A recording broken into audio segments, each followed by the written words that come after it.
আসসালামু আলাইকুম। সবাইকে লেক্স নোভাতে স্বাগত। ধরুন, আপনার আশেপাশে কোনো অপরাধ ঘটলো বা আপনি নিজে কোনো অন্যায়ের শিকার হলেন। এখন আপনার মাথায় ১ম প্রশ্ন কি আসবে? আপনি কি থানায় যাবেন? নাকি সরাসরি আদালতে গিয়ে মামলা করবেন? ঠিক এই দ্বিধাদ্বন্দ্ব দূর করতে এবং বাংলাদেশের ফৌজদারি বিচার ব্যবস্থা সম্পর্কে পরিষ্কার ধারণা পেতে আজকের ভিডিওটি শেষ পর্যন্ত দেখুন। কারণ আইন জানা থাকলে আপনি থাকবেন এক ধাপ এগিয়ে। সাধারণত বাংলাদেশে ফৌজদারি কার্যবিধি অনুসারে ২ ভাবে মামলা দায়ের করা যায়। একটি হলো থানায়, যাকে আইনের ভাষায় বলা হয় জিয়া কেস, আর অন্যটি হলো সরাসরি আদালতে, যেটিকে বলা হয় সিআর কেস। এখন প্রশ্ন হলো, আপনি কখন থানায় যাবেন? ফৌজদারি কার্যবিধির ১৫৪ ধারা অনুযায়ী যদি কোনো আমলযোগ্য অপরাধ ঘটে, তবে আপনি সরাসরি থানায় গিয়ে এজাহার বা এফআইআর দায়ের করবেন। আমলযোগ্য অপরাধগুলো হতে পারে যেমন খুন, ধর্ষণ, ডাকাতি, গুরুতর মারধর বা জখম। থানায় মামলা করলে আপনি কি কি সুবিধা পেতে পারেন? থানায় মামলা করার সবচেয়ে বড় সুবিধা হলো পুলিশ দ্রুত ব্যবস্থা নিতে পারে, আসামিকে তৎক্ষণাৎ গ্রেপ্তার করতে পারে এবং তদন্তের যাবতীয় খরচ সরকার বহন করে।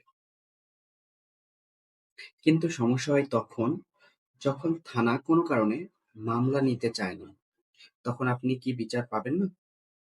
অবশ্যই পাবেন।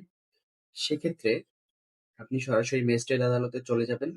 ফৌজদারি কার্যবিধির ১৯০ ধারা অনুযায়ী আপনি আদালতে একটি নালিশি মামলা দায়ের করতে পারবেন।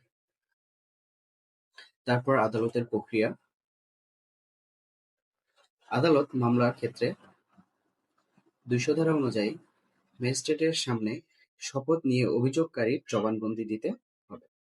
এই জবানবন্দির ভিত্তিতে আদালত যদি মনে করে অপরাধ হয়েছে, তবে তিনি সমন বা ওয়ারেন্ট ইস্যু করতে পারেন, অথবা ১৫৬ উপধারা অনুযায়ী অভিযোগটি থানায় পাঠিয়ে পুলিশকে তদন্তের নির্দেশ দিতে পারেন।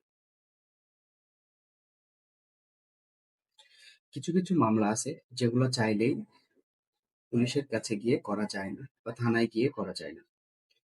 এই মামলাগুলো দায়ের করতে হলে আপনাকে অবশ্যই আদালতে গিয়ে দায়ের করতে হবে।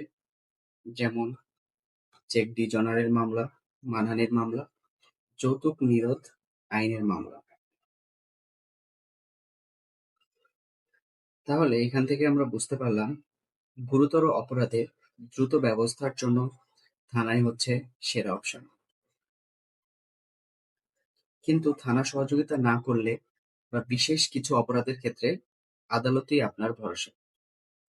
মনে রাখবেন, আইন সবার জন্য সমান, শুধু সঠিক পদ্ধতিটি জানা থাকা চাই।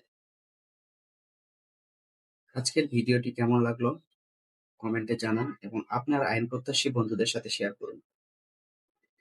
এমন আরো শিক্ষামূলক ভিডিও পেতে আমাদের সাথেই থাকুন। ধন্যবাদ।